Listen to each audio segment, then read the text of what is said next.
Welcome back, Budget Detectives. Today we're discussing an exciting topic: buying your first tiny home. While the idea of living in a tiny home can be appealing, there are several crucial factors to consider before taking the plunge.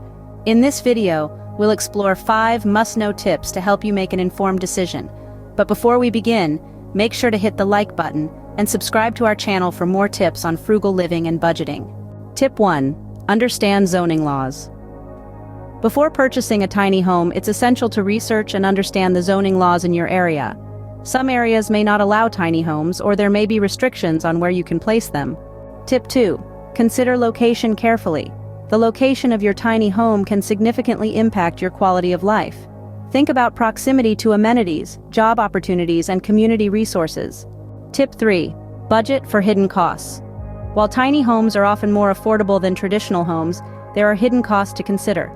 These may include land rental fees, utility hookups, and maintenance costs. Tip 4. Choose the right size.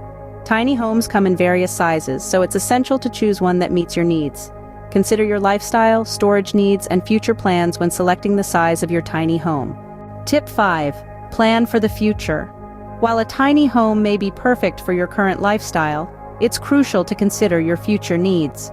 Will your tiny home accommodate any future changes, such as a growing family or a change in employment? Remember, Budget Detectives, buying your first tiny home is an exciting step towards a simpler, more sustainable lifestyle.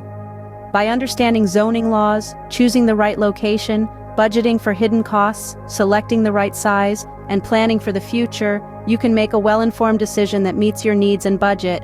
Thanks for watching, and don't forget to like, subscribe, and hit the notification bell for more tips on frugal living and budgeting.